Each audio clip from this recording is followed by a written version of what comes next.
You've been cleaning your cat's litter box wrong.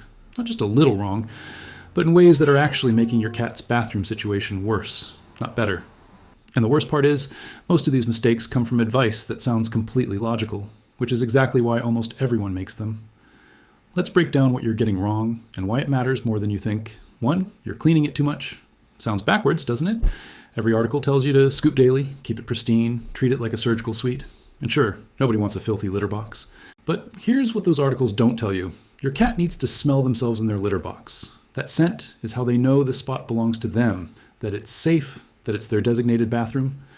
When you scrub that box down to nothing multiple times a week, you're erasing their territorial markers. And what does a confused cat do when they can't smell their own scent where it should be? They start marking other places. Your carpet, your bed, the corner behind the couch. You thought you were being a responsible owner. Your cat thinks you keep destroying their bathroom and they need to establish a backup. Now, this doesn't mean let it turn into a biohazard zone. Daily scooping is still important. But that deep clean where you dump everything, scrub with harsh chemicals, and refill with completely fresh litter, that should happen maybe once a month, not once a week. And when you do it, here's the trick most people never learn. Save about a cup of the old used litter, not the clumps, just some of the litter that smells like your cat. Mix it into the fresh stuff. It gives them that familiar scent anchor they need while still keeping things clean. 2, your litter box is way too small. Walk into any pet store and look at what they're selling. Cute little covered boxes with doors, compact corner units, space-saving designs. All of them are too small for your cat. Here's the rule nobody follows. Your litter box should be 1.5 times the length of your cat from nose to base of tail. Measure your cat. Now measure your litter box. I'll wait. See the problem? Most cats need a box that's at least 20 inches long. What you probably have is something closer to 15. And if your cat is large or long-bodied, forget it. They're basically trying to use a bathroom stall meant for a toddler. This is why some cats perch on the edge instead of getting all the way in. It's not quirky behavior. They literally don't fit comfortably. Watch what happens when they try to turn around in there or when they go to bury their waste. Are they struggling? Stepping in their own mess because there's no clean space to stand? That's not acceptable to them. Cats are meticulous. If they can't maintain their standards in the box you provided, they'll find somewhere else. The solution isn't complicated. Get a bigger box. And if you're thinking those covered boxes are helping with smell or privacy, think again. We'll get to why those are actually part of the problem in just a minute. 3, you bought the wrong type of litter. The litter aisle is overwhelming. Clumping, non-clumping, crystal, natural, scented, unscented, lightweight, dust-free. The marketing is designed to appeal to you, not your cat. And that's the issue. You're not the one using it. Let me make this simple. Most cats, and we're talking about the vast majority here, prefer fine-grained, unscented, clumping litter. That's it. Not the stuff that smells like lavender fields, not the chunky pellets made from recycled newspaper, not the crystals that change color. Fine, unscented, clumping. Why? Because it feels closest to sand or soil, which is what cats naturally seek out. Those big pellets or rough crystals. Imagine walking barefoot on gravel versus walking on smooth sand. Which would you choose for something as vulnerable as going to the bathroom? Cats have incredibly sensitive paw pads. Texture matters to them more than any feature matters to you. And that scent you added to mask odors? Your cat's sense of smell is 14 times stronger than yours. What's a light, fresh breeze to you is an overwhelming chemical assault to them. You're essentially asking them to do their business inside a perfume factory. Some cats will tolerate it. Others will hold it as long as possible or find alternatives. But here's where it gets tricky. If you've been using scented or crystal litter for months and your cat seems fine, should you switch? Maybe not immediately. Some cats adapt. But if you're having any litter box issues, avoidance, going outside the box, this is the first thing to change. Transition slowly over a week, mixing the new litter in gradually. Because a sudden complete change can also cause problems, which brings us to something crucial. 4, you keep switching litter brands. You found a sale. You saw something new. You thought you'd try the fancy organic option. And now your cat is peeing on your bath mat. Cats are creatures of extreme habit. Their bathroom routine is sacred to them. The texture under their paws, the scent, even the sound the litter makes when they dig, it all creates a familiar ritual. Change any element and you've disrupted something that feels safe and predictable. Some cats roll with it. Others shut down entirely. The problem is, you won't know which type of cat you have until you've already made the switch and created an issue. And once a cat starts avoiding the litter box, even if you switch back, the damage might be done. They've now associated that box with uncertainty. So here's the rule. When you find a litter that works, that your cat uses consistently without issues, stop experimenting. Just stop. I know it's boring. I know that other option is cheaper or claims to be better. Doesn't matter. A working litter box situation is not the place to innovate. Stock up on what works. Buy in bulk if you need to. Because fixing litter box avoidance is 10 times harder than just sticking with what already functions.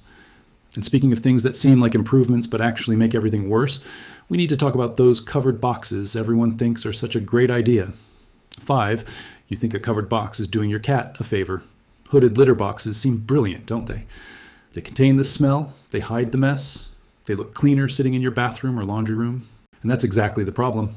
They're designed for you, not your cat. Think about what a covered box actually creates. It's a small enclosed space with one exit, filled with the concentrated smell of waste. No airflow to disperse it. You scoop once a day, maybe twice. But in between, every odor just sits there, trapped.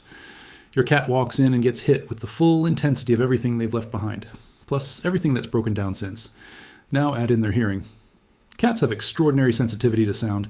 When they step into a covered box, every scratch, every movement echoes. The plastic dome amplifies it all. For some cats, it's deeply uncomfortable. They feel enclosed, vulnerable, unable to see what's around them. Remember, in the wild, elimination is one of the most dangerous moments for any animal. They need to stay alert. A covered box removes that ability completely. Does every cat hate them? No, some don't seem to mind, but many do, and they won't tell you directly. They'll just start going elsewhere, right next to the box sometimes, which is their way of saying the location is fine, but the setup isn't. And here's something most people never consider.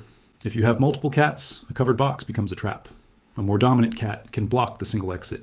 Even if it never happens, the possibility is enough to make a more anxious cat avoid it entirely. They won't risk being cornered. So what should you use instead? An open box. Simple, boring, open, big enough that your cat can turn around comfortably. No lid, no door.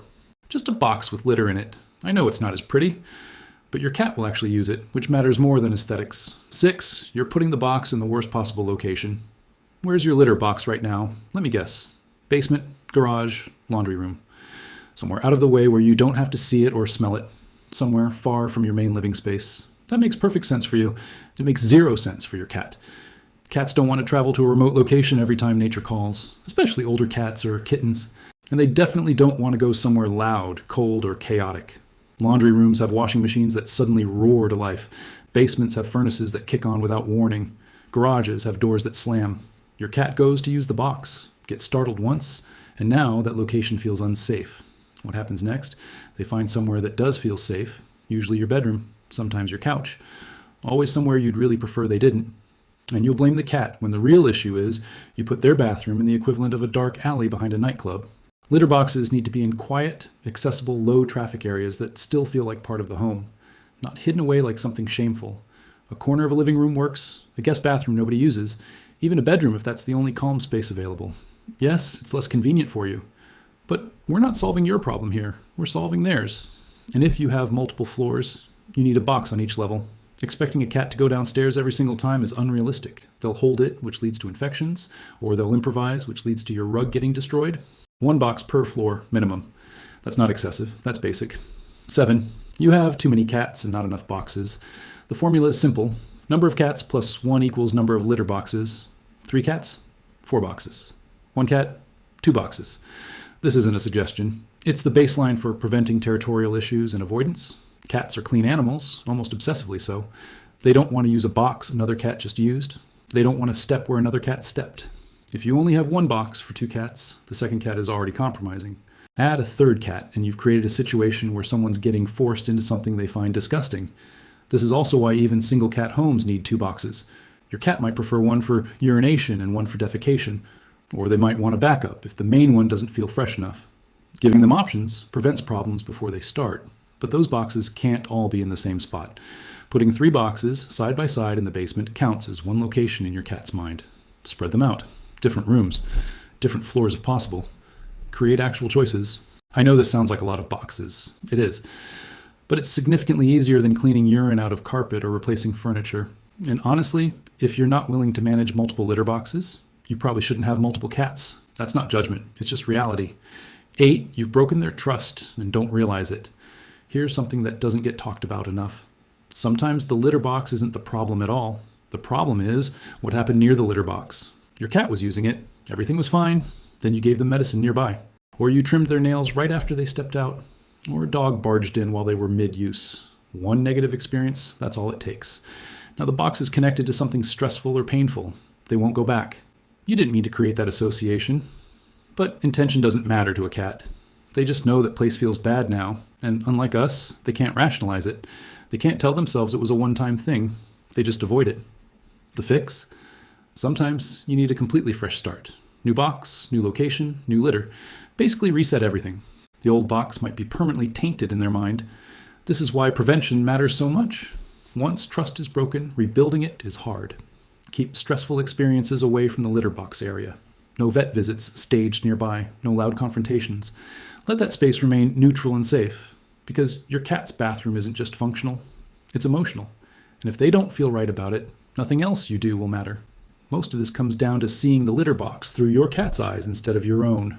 What looks clean to you might smell wrong to them. What seems convenient for your schedule might feel unsafe in their world. What you think is an upgrade, a covered box, scented litter, a tucked away location, might actually be the reason they've started avoiding it altogether. The good news is, none of these fixes are complicated. Bigger box, unscented litter, quiet location, multiple options. Stop overcleaning, stop switching brands. It's not about spending more money or buying fancy solutions. It's about understanding what your cat actually needs versus what the pet industry convinced you they need. And if your cat's already having issues, if they're going outside the box or showing avoidance, start with these basics before assuming it's behavioral or medical. Because 9 times out of 10, it's something on this list. Something simple you've been getting wrong without realizing it. Your cat isn't being difficult. They're just trying to tell you the bathroom situation isn't working. Now you know how to fix it.